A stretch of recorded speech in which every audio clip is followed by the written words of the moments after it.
Ironically, watching Ralph Breaks the Internet is a lot like spending time on the actual internet. You see some amazing things. You see some pretty good things. You see some meh things. And then there are some things you wish you'd never seen. And that's exactly how I'm going to break down this review by those 4 categories. So let's start with the amazing things in the movie. And of course, we have to start with the Disney princesses and all the cameos. Who doesn't love a good cameo? They certainly milked them for the trailers. But I'm happy to report that not all the cameos were spoiled in the trailers.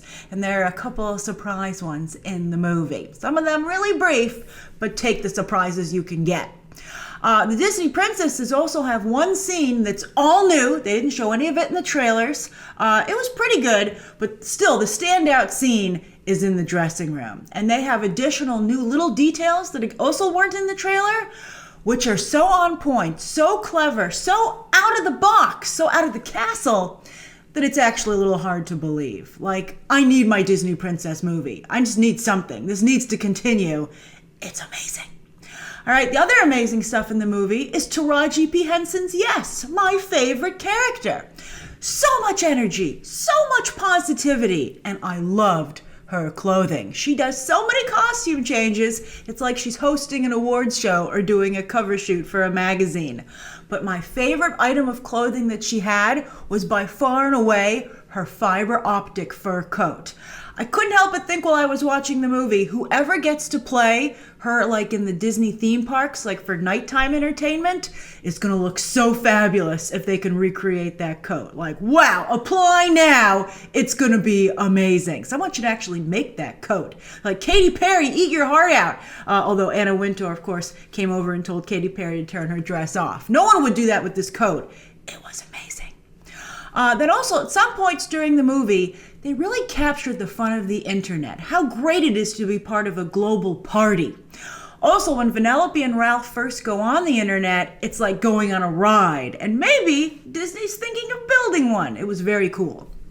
And speaking of the internet, I always enjoy me some Bill Hader. He's so great, and this movie was no exception. Hader does here what he does best, not just a comedic gem, but a swell guy. And then also for the amazing category, Vanellope von Schweetz has some great lines here, like stuff that you would put on a Hallmark placard or pillow, like real stuff to live by. And Sarah Silverman gets a chance to not only be funny here, but to act. Vanellope evolves from a fun character to an admirable character who I actually think is a good role model, not just for kids, but for anybody watching the movie. Some really great stuff. Now on to the pretty good. It was really nice to return to the world of the first film, the arcade, albeit briefly. Very briefly. And also the energy was turned way down. I guess to make the internet seem more exciting by comparison, but as a result, they made the arcade seem dull and boring, which I didn't love because I had such a good time there for the first movie. Then, so much product placement, even beyond the Disney brands. And while at first it was nice, so many of these brands were happy to be part of a Disney movie, it got old real quick. Like just, because they weren't actual advertisements, they were just the name of the company. So at first you were like, oh cool, yeah, I use that one, oh great. But after a while you were like, okay, I get it. Also, there's a scene at the very end of the movie, which I don't want to ruin, but let's just say they didn't forget about Toddler Moana. And they basically just replay the teaser trailer, but the setup for the scene is really, really clever. So on to the meh. A lot of the jokes don't really land, or at least they don't land hard.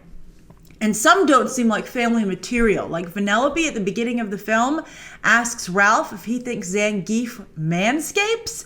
And then they go into close-up shots to discuss further. I was like, I don't think this is age-appropriate comedic material, Sarah Silverman. Don't get yourself in trouble again.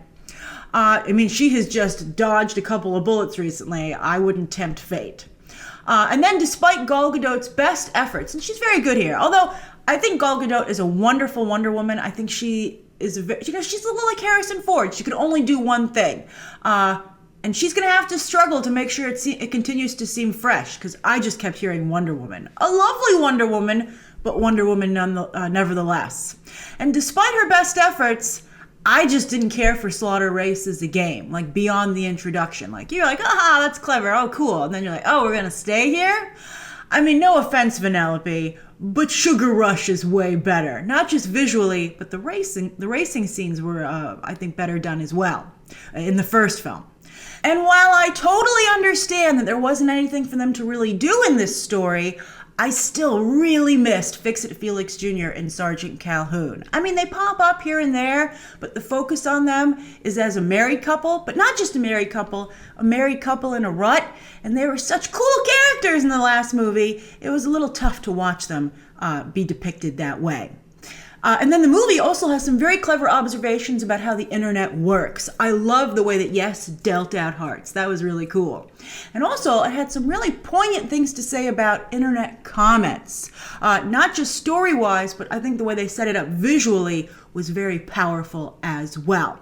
But eventually, it got a little too meta and started to distract from the story. And in fact, there became so many distractions as the story went on and as they explored more and more of the internet that the story ceased to be cohesive. I mean, if you asked me about it, if you were like, pop quiz, what's the through line of the movie? I could tell you, but I didn't really feel it while I was watching the film. To borrow a racing term, the film's story doesn't have drive, it more drifts. And then what I wish I hadn't seen, Ralph, which is a real shame because of course it's his movie. But he's so desperately needy here, it's like nails on a chalkboard. And I understand that, it's revealed that it's supposed to be part of the movie. And I'm sure if you've seen it, you'll be like, it's a plot point, Grace. But it was just so grating and so humiliating for the character, it was quite frankly hard to watch. And he gets so possessive with Vanellope, it actually gets disturbing. I don't think it goes this far, but I was talking to a friend after I went to the screening and I was like, this is the Disney animated version of Boxing Helena. I mean, it almost becomes a teachable moment about talking to kids about relationships and when you should get out of one. The movie eventually reminded me that Vanellope is his first real friend, because, of course, in the first film, he was a villain, and it was all about being accepted. But they don't establish that dramatic element strong enough to balance it out. So, again, he just seems really creepy. Then Vanellope gets her very own Disney princess song with Gal Gadot joining in. And this should be amazing! But it's not, because a lot of movies have done parody Disney princess songs at this point. So if Disney was going to wade into this arena, and they even kind of made fun of it already with Enchanted. So if they were going to wade into this arena again, they really need to kill. And they don't. I mean, it's just as lame as all the other Disney princess song parodies, which never really get why Disney princess songs are so popular. And Alan Menken, of course, did do the music, but the lyrics and the directing, they don't get enough about what make Disney princess songs work to truly, scathingly make fun of them. Also, there's an end credit scene, which tries to do a, gotcha, but it's no Spider-Man Homecoming end credit scene in that regard. Also, it's just not funny. I'm glad I knew there was one there, but you don't need to wait around for it. I mean, some of you will, but if you really want to go or if you have to go, you don't have to feel bad about it. So in conclusion, the stuff that's amazing or even just pretty good is definitely worth seeing. I'd say see it in theaters. It's the Thanksgiving movie. And again, there's good stuff here. Just realize the sequel is not as good as the first movie and manage your expectations accordingly. Also, here's a warning. Because the movie doesn't keep you 100% engaged, I think that, of course, you would never do this, but some other people in the movie theater might be tempted to hop on the internet themselves. In other words, take out their phones.